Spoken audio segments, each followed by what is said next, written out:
right now, because here we are live. Hey, everyone, this is Andy Hall. You're watching Best Advice Ever, the show where fantastic people come on and talk about the best advice they ever had, they ever got. With me today is the great and powerful. Is that your proper title, Mr. Oz? The great and powerful? We can leave it at Oz. I have days. I have my days. You have your days? All right. We don't want to set the bar too high. Lower it a bit. Just call you Oz for the duration of our conversation, at least here. How you doing, man? Oh, I'm great. Thanks for having me, Andy. I've been thinking about this for last few days since you asked me to come on. What the best advice is that I've received. So I'm kind of excited to talk about it.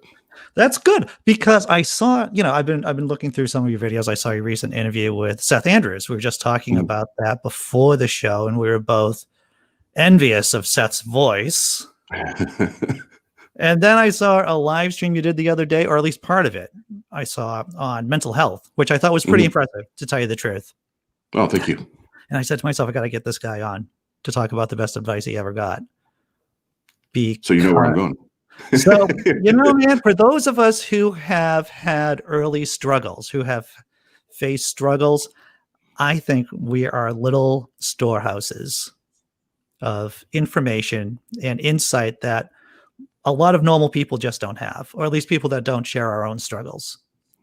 Right. So I thought you would be a great fit for the show. No, thank you.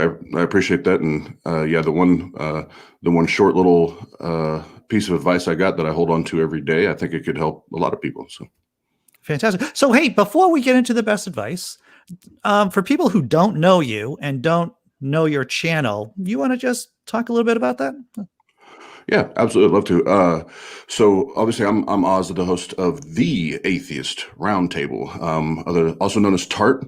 And we usually go live on the weekends. So it's either Saturday through Monday, or once in a while just be Saturday and Sunday. But we cover a lot of topics, and we really started to here, I'd say in the last 30 to 45 days, really broaden our scope as far as subject matters, things like that. And we really got a lot of good feedback on that. But our main objective is to talk to theists, talk to believers. And we prefer to take the like street epistemology, Socratic method approach versus just barking at each other and yelling at each other, and go that way and have a productive conversation. So anybody wants to see any of our videos, all of our links, our link tree and everything is at tart.live. That's our website. Just updated a bunch of it last night. Anything and everything TART that you need is there. It's interesting because you're right. Yelling and screaming at people may not be the best way to win hearts and minds. Not at all. No, have you ever watched a Jerry Springer episode? Yes, I have. And let me tell you, sir, I have not watched that thinking to myself, this is going to be some pretty scholarly material I'm about to consume. Yeah. I don't think there's any real life lessons to that show besides don't go on, Jerry Springer. I was about to say, other than don't go on. Right, don't go on. Exactly. So Oz, let's talk about the best advice ever. Well, it's going to sound very simple, but then it kind of, as you think about it, kind of swells, as far as all the different aspects of one's life that it could touch. But when I came out of religion, I was also exiting a 16-year marriage. Somebody told me, Austin, just be you as fuck. Be the most authentic person, the most authentic individual that you can be. And if you do that and you give every single day, every ounce that you have, you owe nobody anything else. If you are as genuine as you can be and you give each day every ounce of your being, nobody can say shit and you don't owe anybody anything. Before we start talking about or ask you more questions about that great piece of advice, 16 years married, you're too young for that, dude. I married just after I had turned 19. Wow. Yeah. Wow. Well, as a person who was in it for 20 years, congratulations for being out. That one, absolutely. I'm happy to be out. I'm a much happier man today. I'm, obviously still madly in love with my kids. I take great pride in being a great dad. But now, just actually on September 19th, which is my birthday, I Oh, remarried, and my wife Tia, and we're 2 months going on 2 months married. So wow, dude! Congratulations. thank you. I Sorry, I'm muting because I think I got a train going by. So. Oh, okay. All right. No worries. No worries. So, the advice of being you as fuck. Who gave that to you? My now wife. Oh, wow. Yeah. Well, that's a pretty brash statement. She must really like you then. Yes, she definitely loves me, and she is probably the most genuine person I've ever met. Where what you see is what you get, and that's really what drew me to her. Because when her and I met, I remember telling her, "I will never get married again.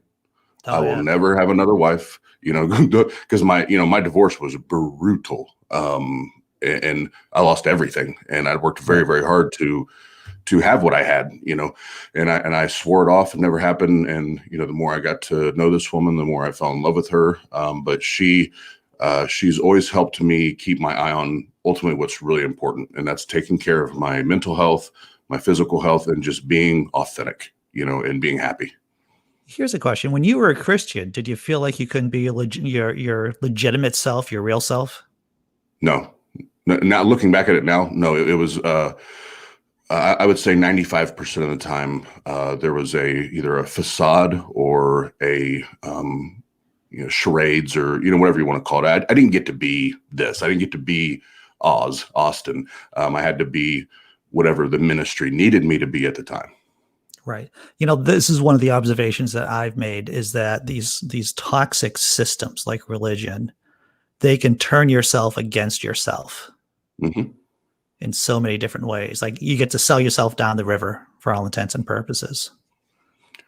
Right. And when I look back and reflect on the individual, and uh, the different impacts that it's made on me now at 39 years old, one of the biggest things is that I never got to kind of get out of that religious cocoon or shell. I always felt that I was very constricted, and I couldn't be the big personality. I couldn't be the wild and crazy Austin, and responsibly, but I couldn't be me. And not only that, now I look back and I see how I guess ensnared or trapped I was because of my mental health diagnosis. And I was always told, pray, faith, pray, faith. So I always had this inner turmoil in my brain that I never knew what to do with. I wondered, am I crazy? Is there something wrong with me? Because I keep praying, I keep having all this faith, and nothing's changing.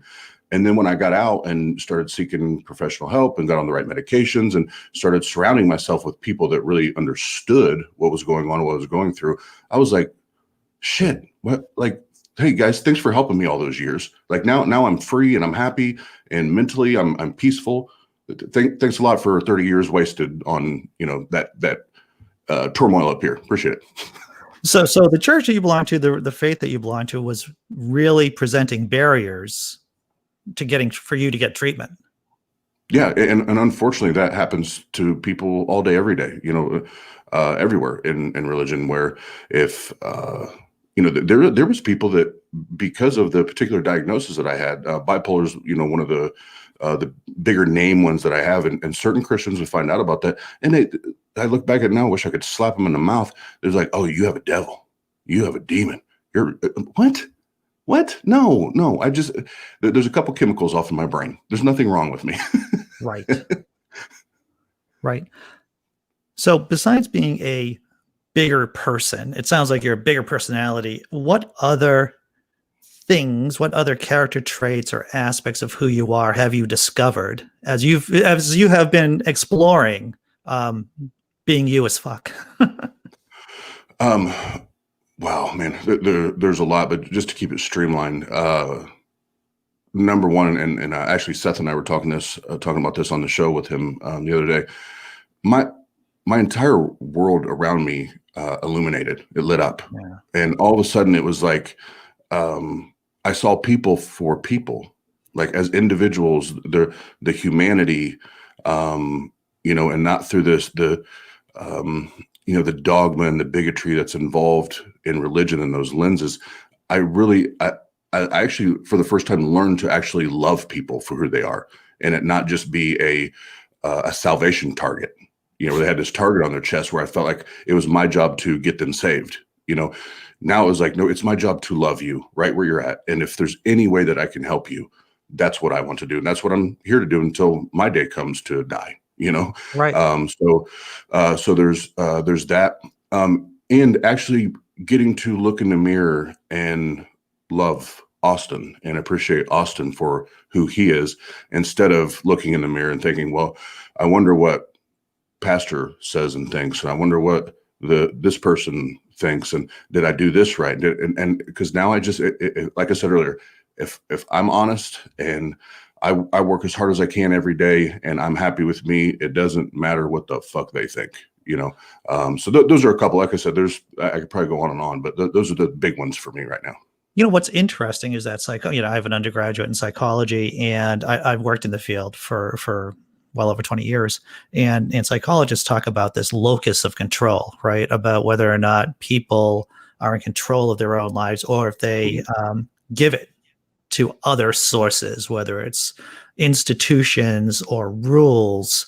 And it sounds like you took the control back, and the locus of control. It went from somewhere out here and it came back and it went in here for the first time.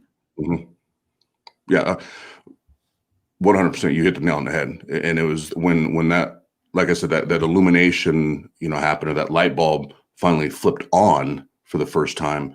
Number one, it was heartbreaking at first, because it was man, I've spent 30 something years viewing my life, the lives of others, and this beautiful world that I live in through this one fucking lens the entire time, and now I get to look at all these beautiful people, and some of them I screenshot when some of the messages that I sent, like on Facebook or text messages, there was and some of them I was going back 6, 7, 8 years, that I was going back and texting and messaging these people and apologizing to them, saying, look, I'm sorry. I'm sorry that I viewed life that way, that I viewed humanity that way.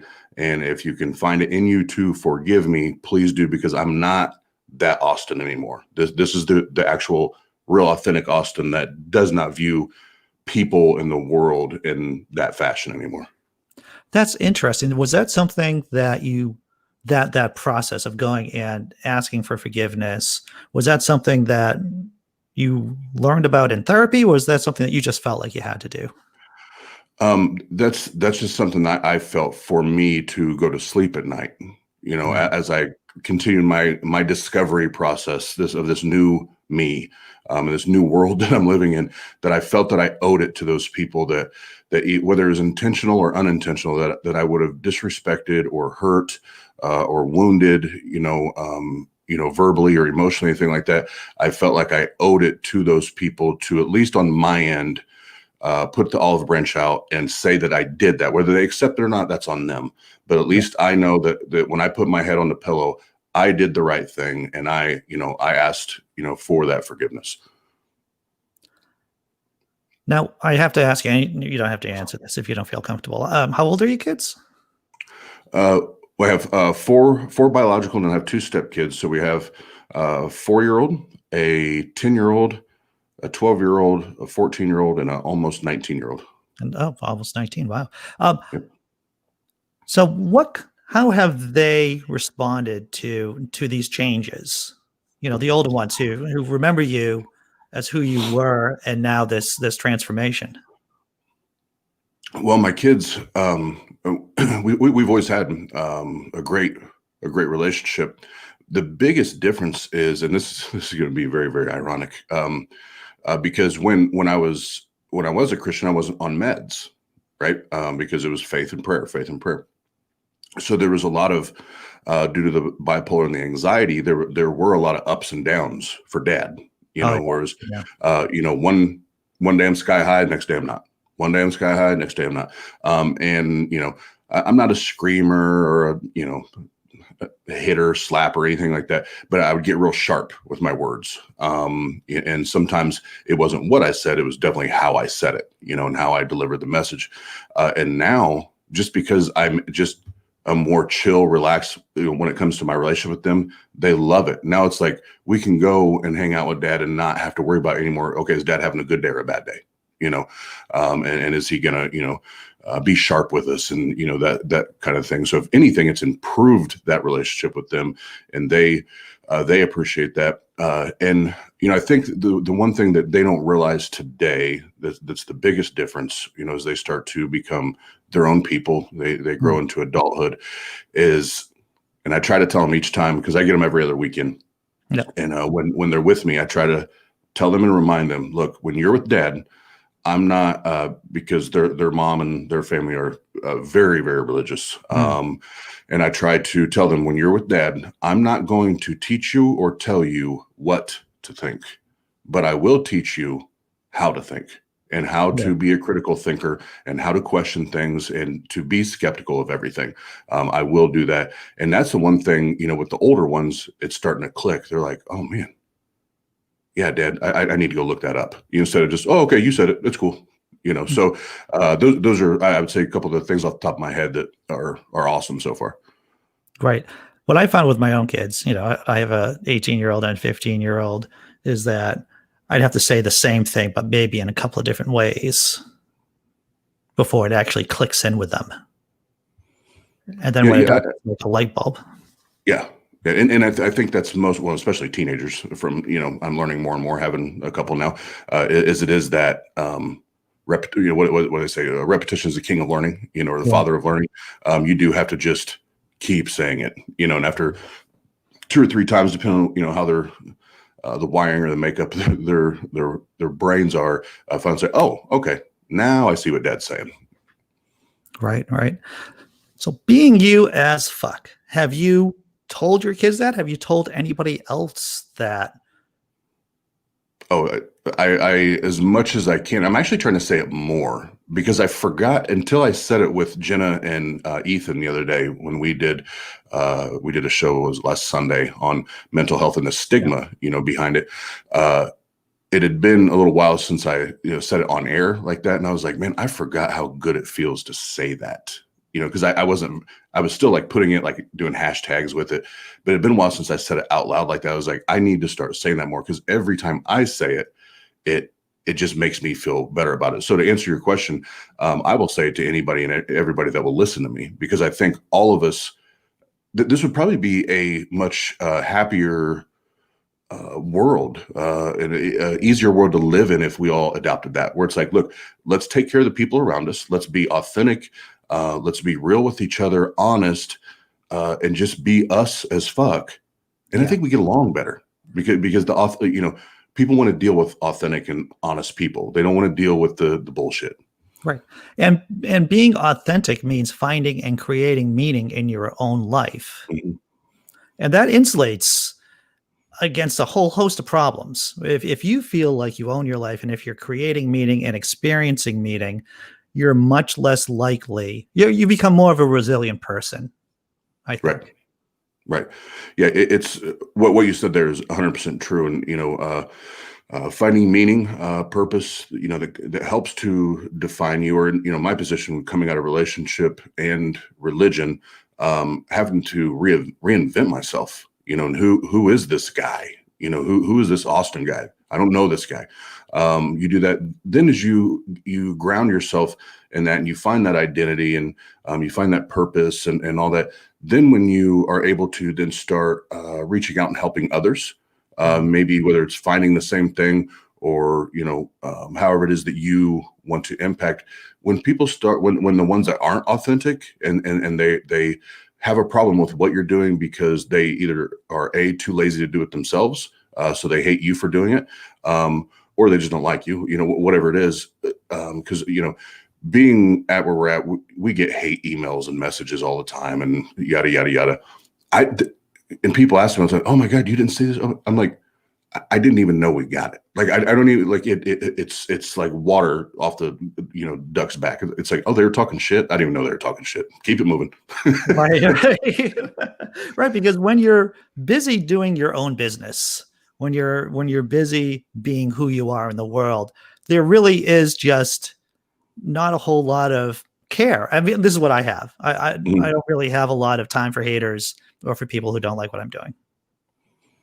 Yeah, it's again, I'm just being me as fuck, and if I can be me as fuck and help other people make an impact, especially the two areas I love to help is people that are exiting religion. I love talking to those people, and there's just people that are misunderstood due to their mental diagnosis, their mental health, that they feel that they're less than, or people are told them they're crazy. I love helping those people, so if I can help myself and stay healthy and help them through my struggles and all the bullshit that I've had to go through, nobody can tell me anything. I'm happy helping other people.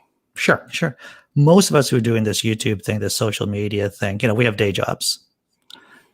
How has this affected your day job? Well, mine's been weird. So I got laid off for about 5 months, and then it's a long story. I won't give the whole thing, but I was brought back at a when I say lesser financially, a lesser position, and then due to child support and all that, it actually didn't make sense for me to go back until my regular position was opening back up, which is supposed to be next month.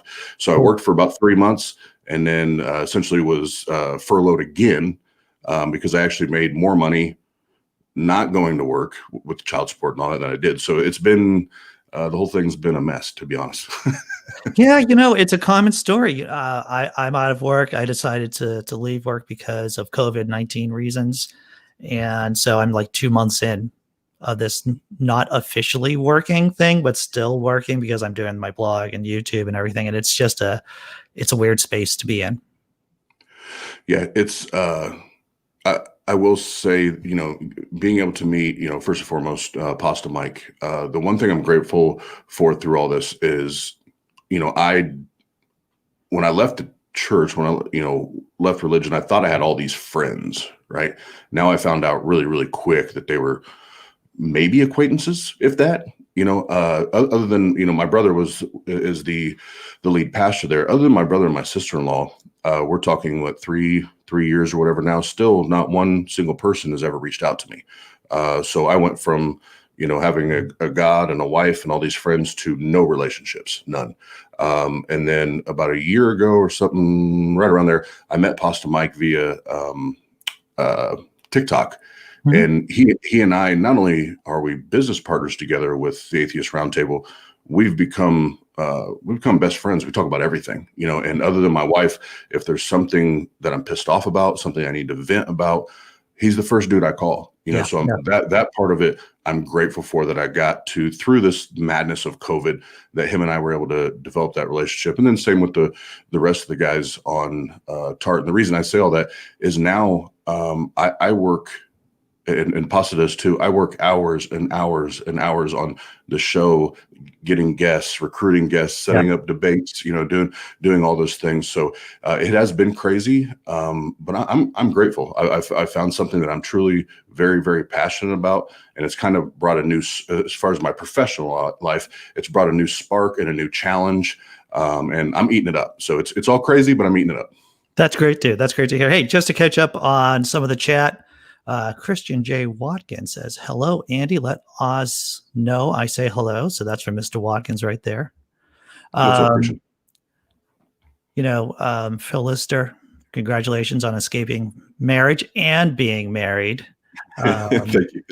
Because, a lot of people can be just put off by the institution, right? Yeah. Yep. And and then to find someone that you're willing to go back in and have faith in, who's actually likes you for who you are and willing to watch you explore who you are too, because that's the tricky point a lot of times, is that the other person has to understand that you are exploring who you are, and I think they have to give you some space for that. Yeah, and she's phenomenal at that, and she's the one that encourages me and pushes me to keep going and keep discovering. And as far as real quick, as far as the institution, we again us being true to what we say, to each other, being me as fuck, being us as fuck. We got married. We have rings, but it's not. We didn't go to the courthouse. Nothing's documented. We married on our terms. To us, we're married.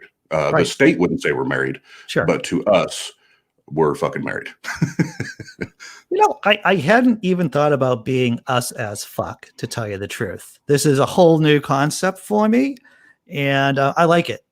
I like it a lot, and I think I'm going to roll that around in my mind for the next couple of days. Us as fuck. Awesome. What does that mean? Yeah. So, dude, Oz, this has been a great conversation. Thanks for coming on the show, brother.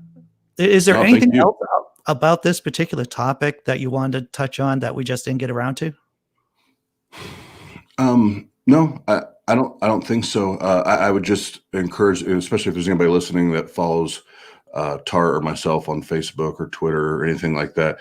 I was waiting till after this show to do it, but I'm going to start putting that hashtag on anything and everything that I post. And let's just remind each other every day, just be you every single day, be you as fuck every single day.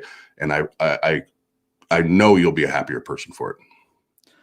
Great pieces of advice, man. Hey, one last word from Phil Lister in the chat. The religious fellowship thing is false and empty.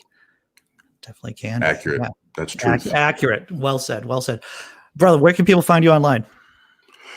The easiest way is to go to tart.live and go to the link tree, and everything is there. We try to make it as simple, streamlined, and easy as we can for everybody. So, and I do want to drop, because I know a lot of people that are in our circle really look up to this gentleman or appreciate his material. But on the 15th of November, the OG of street epistemology, Anthony Magna Bosco, will be joining us, and we're pretty fucking pumped about that. That's great. It sounds like a lot of fun. Yes, sir. And thanks for having me, Andy. I appreciate it. This was fun. Yeah, this has been fantastic. Everyone in the chat, thanks for showing up. Thanks for contributing. I'm going to say it. The great and powerful Oz. Thanks for coming on. Thank you. All right. Take care, everyone.